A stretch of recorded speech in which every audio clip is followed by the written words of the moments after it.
Not too far from the local axe-throwing lounge right here in the Midwest. It's true, there's one 2 miles from here. They throw axes. You've got Life's Learning Curve. I'm former educator and current media producer Paul Hart. I'm your host. Our podcast is about finding the best us and getting better for ourselves. We're getting better, and we do that through reflection and storytelling. Now, in this episode, it began by me hearing a song from the late 1970s off of Mix from Pandora recently, and the song was called Blinded by the Light by Manfred, Mann. And it wasn't the lyrics that took me back in time in my head. It was just, I heard the song and it took me back to a time. It took me back to a place. You ever do that, where you hear a song and you're back many years ago, seeing things in your head or remembering something? Music is like time travel. What's that? Music is like time travel. Yeah, I suppose. Yeah, it is for me. Go ahead. Thanks, Sebastian. It was the winter of 1978, and I am on a bus, and we are all headed out to Montana, to Big Sky Country. Our purpose? Skiing the fresh, white powder-packed ski trails, and other desires of a frigid winter in the Midwest. So let's get going. Sebastian. I don't ever do this, but it's a quick hello to my fans and... You have fans now? I'm still waiting for a fan. Anybody? Sorry, Paul. Okay then, here we go. Cue music, rolling graphic. No, brother. I'm Sebastian T-Dog. Welcome to Life's Learning Curve with Paul Hart, your host. Episode, Big Sky, Cold Smoke. Stand by. Thanks, Sebastian. You know, I think you should host an episode soon. I think you're ready. Copy that. You're live, Paul. Sebastian, cool. Let's face it. For most of us here in snow country, the first snow of the year is always exciting, all the way through Christmas. Then maybe a snowman or two, or a good snowball fight, or some sledding's involved, or tobogganing, or whatever. It's all good until one of your friends gets smashed in the face with an ice ball and all the fun ends. Ice skating? Nope, I never learned. Probably should have. So, winter in the Midwest is based out of indoors usually. At least that's how it went for me. While I was in college, I needed a physical education credit for my degree, so I searched a local college catalog and I found an applicable course called Beginner's Downhill Skiing 101. Okay, I had always wanted to learn to downhill ski, so instead of taking a basketball class or a flag football class where I could just do that sport and get a credit, I had the chance to do something brand new. Heck, maybe the sport might even take me into adulthood. Yeah. So I signed up for Skiing 101, and I took this class back at home, and I commuted back home twice a week from Northern Illinois University out to Bartlett, Illinois, to a local ski resort with small to medium man-made hills. There were challenges for beginners and some mid-range skiers. They had challenges as well. And I have to tell you, I was every bit the beginner at that time. Every Tuesday and every Thursday I took this class, and to take a ski class without skis, you rent your skis. I found out that ski rentals could be inconsistent in quality and performance, so it's hard to judge whether you're learning properly on rented skis. It just depends. But the skiing bug had bit me.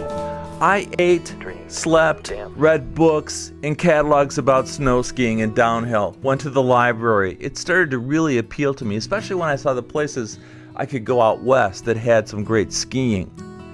That next Christmas, my parents did something for me which surprised and amazed me. They bought me a ski package. Ski boots, bindings, poles, goggles. Wow. That was amazing. I didn't expect it. And yes, with my new equipment, I was anxious to get going. Our Skiing 101 course had an age range that went from probably 12-year-olds to 50-year-olds, let's say. And as I said before, I had never learned to roller skate or ice skate. And that result was that I was inept at skiing, downhill skiing. I didn't have the glide or the pattern or you keep your feet straight. You can't go out like obtusely. Couldn't do it. Our instructor was named Brian, who was probably the exact same age as me. He was a college kid, and he was a great motivator, and he all motivated us by saying, "Okay, everybody, skiers, it's like ice skating. Try, and never give up. You will conquer those skis, just like all of the challenges in your life. You can do this. You will do this. All of you, I promise. Just keep trying. Try. At first, those words meant nothing to me. I was like a fish out of water. I was struggling to stand up on the skis, struggling to walk on the skis, struggling to coordinate using the ski poles as I moved. I fell into people. Young people, old people, middle-aged people. Oh, I fell into everybody, non-discriminately. At first, I became, Mr. Apology. Every trip out to the ski resort I was Mr. Apology. I'm so sorry. I'm sorry, yeah. But Brian did have tremendous motivational skills, and I did feel as if this was something I wanted to conquer. Now, at this specific ski resort, the Bunny Hill, when it's called the Bunny Hill, that was the shortest and most gradual hill on the resort property, meant for beginners. Like me. But to me, it was like looking down a mountain. Within the ski class, there was someone I knew of this person. Our high school principal's wife, Mrs. Entwistle, was there, learning to ski with our class. I suppose her husband knew how to ski, and she was there to learn how as well. She had taken the 101 course, and I knew her from my parents and their connection with the school district. So I watched as Mrs. Entwistle shot down the Bunny Hill, plummeting at super speeds like a bullet, seemingly. Her arms flailing, poles flying, without a means to stop herself, and ultimately she would crash into someone at the bottom. She asked me, almost immediately, because she knew me, to position myself at the hill's bottom with my hands up in the stop position, and she would plummet toward me like a wobbly bullet, and I was able to stop her forward progress without falling. Paul, Yeah. you gotta help me. Stand at the bottom and try and stop me. I don't want to crash and fall. I'll try. I did. Everyone kind of laughed at that. However, no one knew this, but I was the exact same way. So everyone just assumed that I could ski. Nope. Finally, standing up on my skis was mastered by me. Okay, I could stand up. And from there, I used my ski poles to get me into position at the hill's top. Again, this is the Bunny Hill. Looking down, it looked like I was going off a cliff, though. Being as careful as I could, I waited for a safe opening. Now, obviously, there's like people half my age just skiing beautifully right next. They're shooting off the hill and going down the hill. Now, I'm a little panicky and I'm at the top. So finally, when I thought it was clear, and it was, I pushed off. And I shot straight down the Bunny Hill with no way to stop except by falling. I called it furiously falling back then. In our ski classroom, I listened attentively to our instructor, Brian. I understood all the moves, all the rules, the ski etiquette, what to look for left and right, and when to push off and stuff like that. The applications for skiing. But as hard as I tried, I could not perform the moves yet. I tried. The moves that I needed to stand upright on my skis and propel downhill, slaloming left and right. These were the things I had to learn and master in order to snow ski. One was snow plowing, where you aim your skis in toward each other to slow yourself down or even stop. I had to know about the moguls, the big bumps carved into the snow, chair lifts, rope lifts. There's a lift called a T-bar where you grab on one side and the other person grabs on the other side and it takes you up the hill.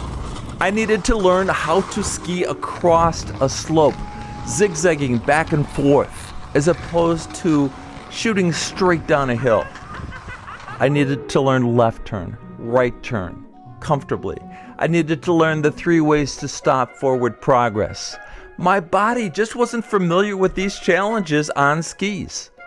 By week 2, I was slowly improving, but my progress seemed slower than everyone else's in our class.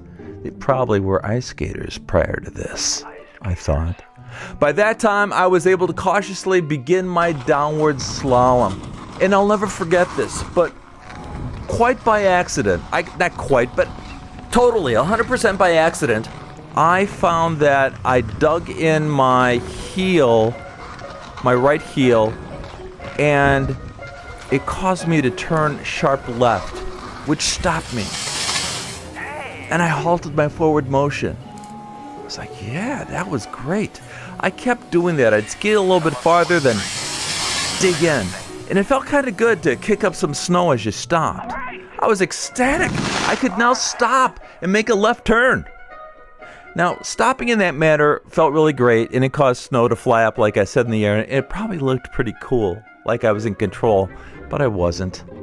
I still couldn't properly turn right, and my knees weren't coordinating properly. Something was not right with what I was doing. Finally, it was week 3 of our 5-week class, and there were just 3 of us that still were having a great deal of trouble. It was just me and 2 smaller children. Desperate measures needed to be taken by Brian, our instructor, and here's what ultimately happened. Our instructor, Brian, who's the same age as me, had to wrap his arms around me, side by side, in a tight hug. Let's try this, Paul. Oh, yeah. Wrap your arms around me, Paul, and let your body mimic what I do as we go down the slope. From a distance, we looked like a couple of guys hugging each other as we carefully maneuvered left and right down the hill. As we slowly skied down that bunny hill, I saw how his knees and his body turned.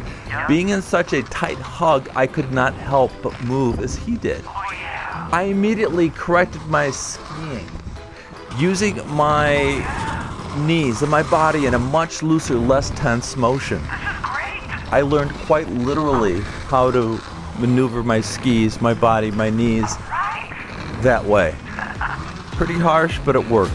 After that embarrassing situation concluded, we unclenched one another. And I began skiing immediately. True. Independent skiing, left turn. I made a right turn. I stopped in 3 different manners.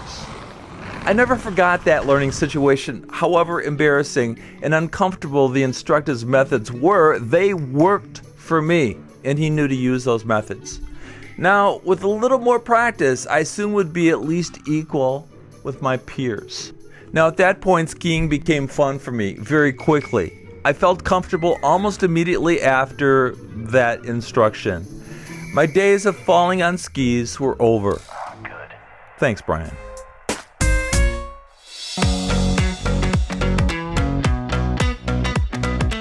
Our local community college had a ski club, and some of my skiing friends wanted to join it.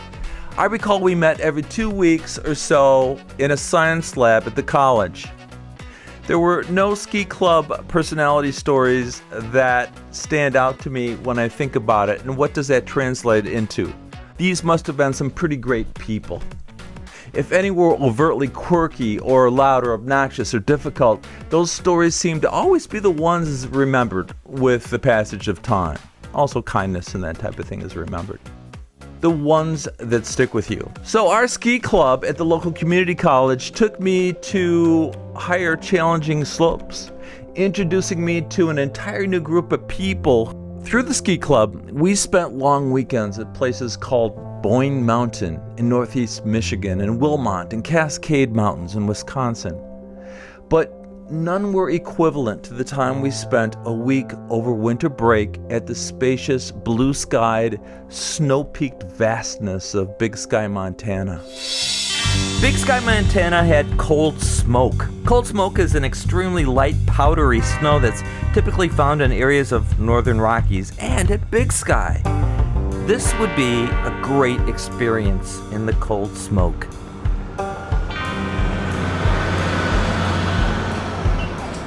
A 2-day bus trip to Montana's Big Sky Country brought together our 30-plus ski club members. Quite happy.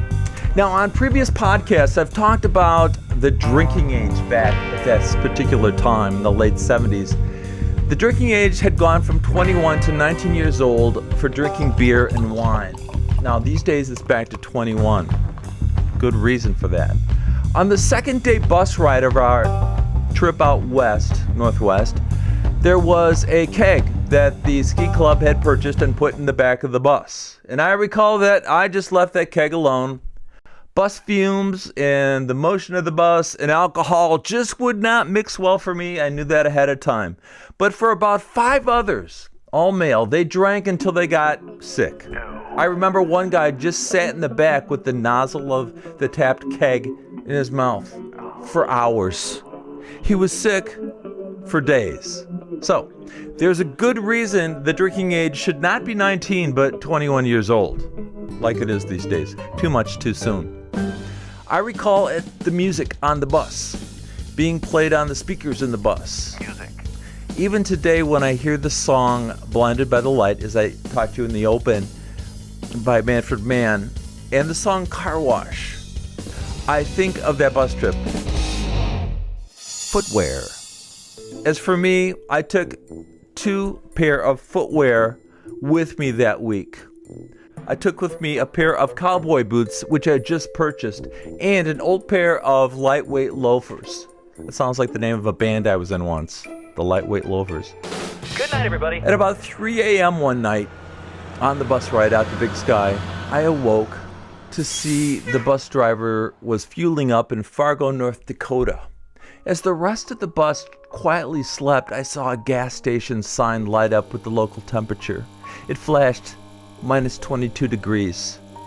Wow. Curious, I wanted to see what minus 22 degrees temperature actually felt like, so I slipped on my boots and exited the bus. Yep, it was cold. Inhumanly frigid. So when I got back in the bus, I removed my cowboy boots and I fell back to sleep.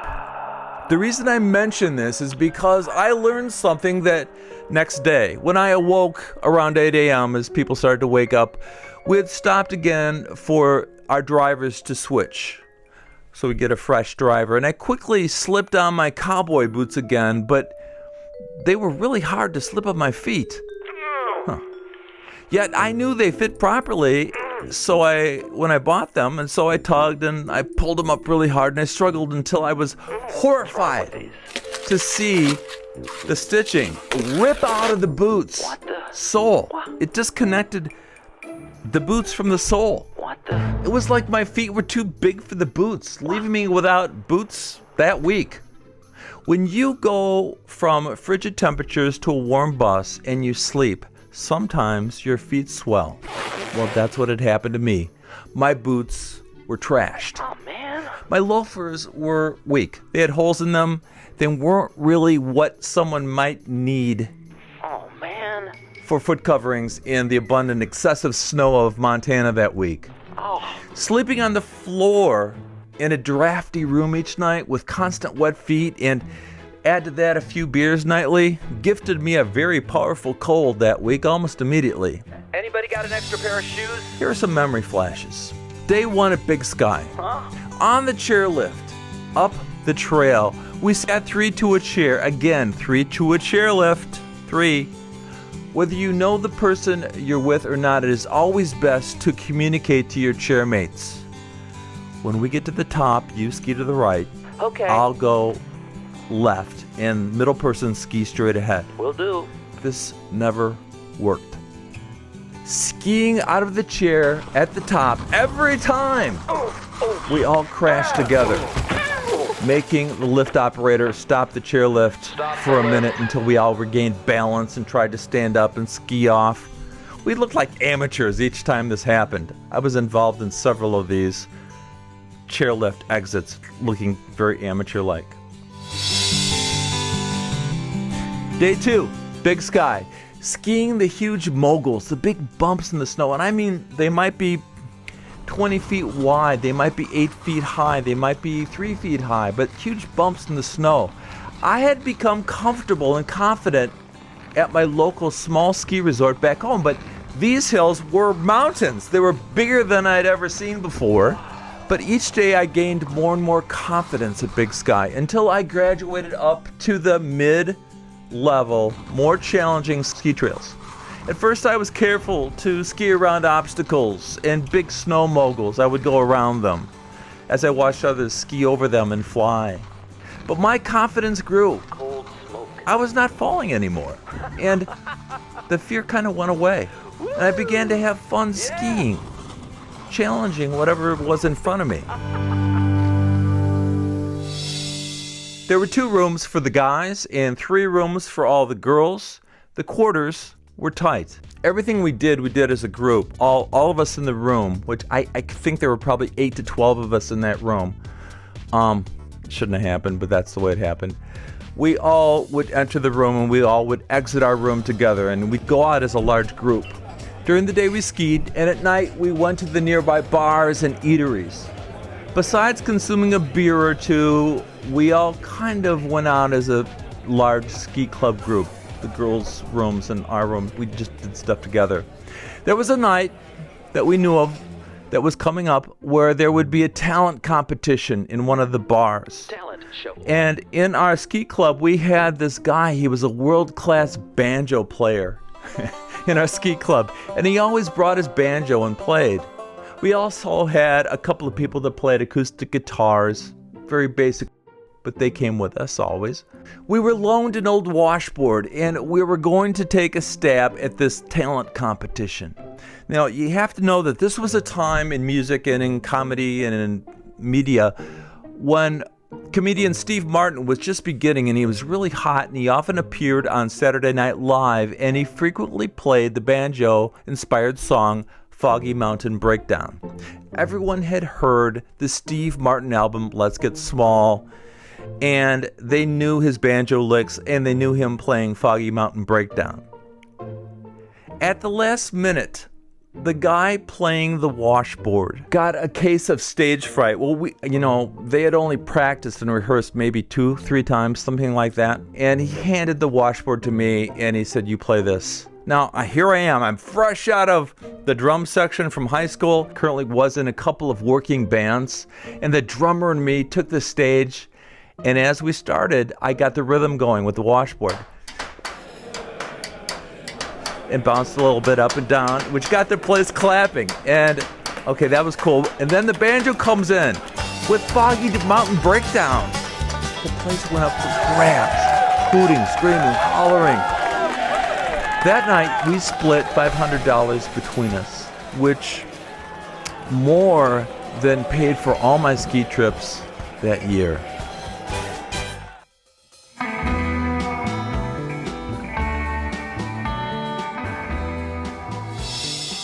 In my second year of ski club, we were once again skiing at Boyne Mountain in northeast Michigan.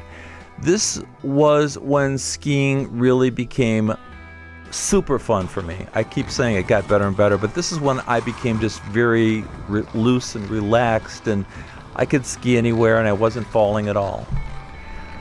It was spontaneous, it was just happening. Now, I found myself skiing over huge moguls instead of carefully going around them, and my knees they were like shock absorbers, and, it felt very normal to be skiing. I challenged myself to ski fast sometimes, and ski around obstacles, and try and keep pace with the best skiers in our group. To enjoy a sport this much was a tremendous free feeling. There were several runs I chose to go by myself, as I often just wanted to ski as fast as I could at full speed. I wanted to see what I could do, I guess. The day was a bright sunny one at Boyne Mountain, I remember, and the glare from the snow reflecting to our eyes was intense. I wore goggles with sunglasses built in, yet the sun reflected brightly, and it still was super intense. There's a sound when you ski. It comes out of your skis going over the snow, and you hear it as kind of a crunchy, crackly motion sound as the snow compacts under the weight of the person in the skis. So I'll never forget the day at Boyne when I was skiing on a mostly vacant, challenging downhill run to the west. As I crouched down to gain more speed, I heard the snow beneath my skis. It was crunching. You can hear that sound and crunching, and so I increased speed. And to my surprise, the crunching noise suddenly stopped. What? But I kept moving. What? And I just heard the sound of the gentle breeze passing me by. 30. What was happening? Unknowingly, truth, I had just skied off a ski jump. It had been built for a competition later that day. There were no ropes or cones that were blocking it from anyone, and the bright sun had camouflaged it from me and everyone else that was out in that slope that day. It was so bright. The white snow, plus more white snow, plus bright sun, equals visual whiteout. As for me, everything went into slow motion as I flew through the air. The air softly whistled as I flew. No. I keep saying flew, but it was like flying. I glided through the air. And I had this memory flash as I'm flying through the air. It is so true that you go to slow motion when things are suddenly panicky or things go hinky. And I remember the opening of ABC's television's Wide World of Sports TV show where a skier went off a ski jump and he leaned way out in front of his skis and he made a perfect landing. There also was another one where a guy went off a ski jump and crashed. So I did that. As I was in the air, I leaned way out in front of my skis really slowly, sailing through the air gently, and I came down very gently to the ground. I landed, and to my amazement, what I heard people applauding.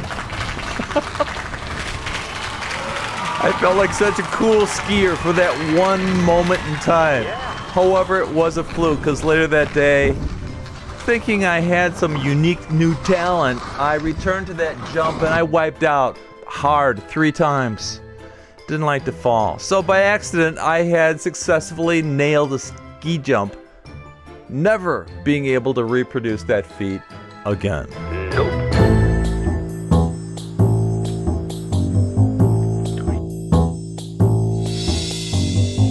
As in most places in life, there are those people who do things to bully or intimidate, or maybe they're just jerks. I don't know.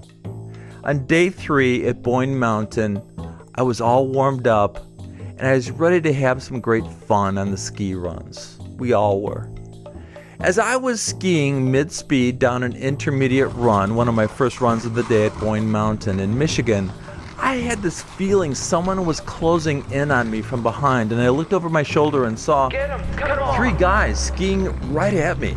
And 2 skiers actually grabbed my shoulder and shoved me. The other guy cut me off by skiing in front of me, and to avoid a collision or falling, I had no choice but to veer off into the margin of the run. And I shot into some high-banked snow, solid snow. It stopped me, dead in my tracks, maybe 4 to 6 feet underneath the snow. That's where I went into. I sunk down. I felt panic and became frigidly cold almost immediately. I fell backwards and I saw the bright blue sky disappear as snow caved in and covered me from above. In darkness, I began to claw upward, and there was a moment where I did feel buried. Would I have oxygen to breathe? It was only for a few seconds, though, as one of my friends from ski club saw this happen and was there right away. Soon, 6 selfless skiers were frantically digging me out. My club friends were quite angry with the aggressive skiers and made the best choice by reporting the on-purpose aggression to the ski patrol. So I don't know what happened to them. I escaped that day with only minimal damage. A broken ski binding and a pulled ligament in my left knee area. Now, 20 years later, that fall would require knee surgery. I recall that as I exited the accident area, I was shaky again and unsure again, just like 2 years earlier when I had begun to learn to ski. Off to the side, I remember the three guys were taunting me and laughing about the fall. People like that, they never really bothered me. True. And if you ever play sports, you have to tune that kind of thing out. It's just interference. That day, though, my confidence was shaken, and I chose to ski down the hill on one ski using my poles for balance. I refused to be taken down the hill on the ski patrol sled. You good to go? Once in the ski lodge, while my binding was being repaired, I kicked back for the rest of that day by the roaring, toasty fireplace in the wooden paneled ski lodge with a couple hot chocolates or something. I knew that tomorrow would be our last day there at Boyne Mountain. I prayed I'd be able to get up and ski the next day.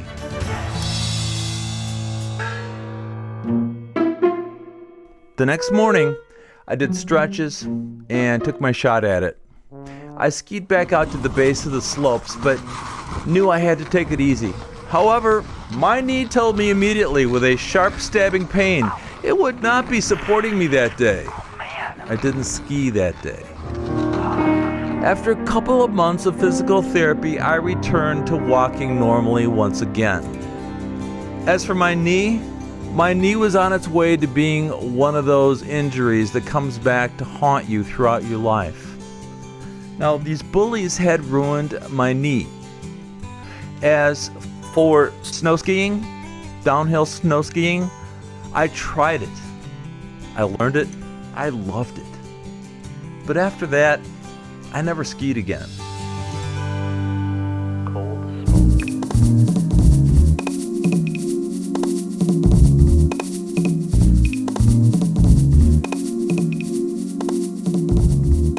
So what's the takeaway from this episode? What did we learn?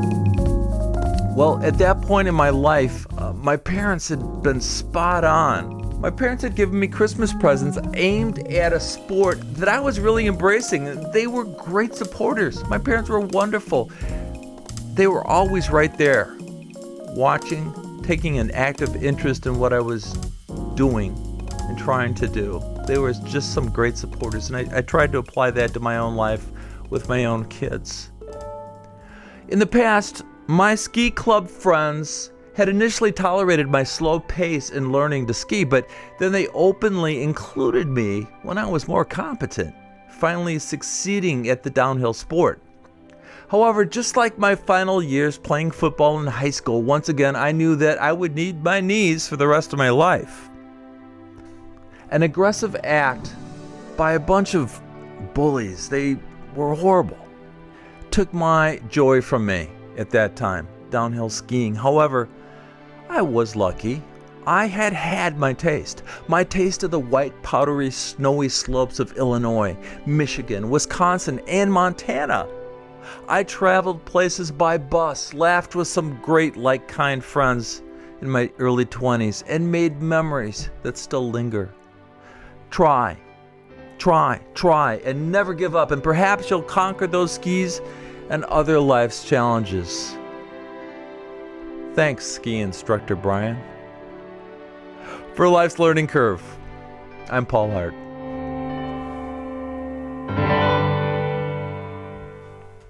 Subscribe to Life's Learning Curve at lifeslearningcurve.org and leave a review on Apple Podcasts, Stitcher, or Podchaser.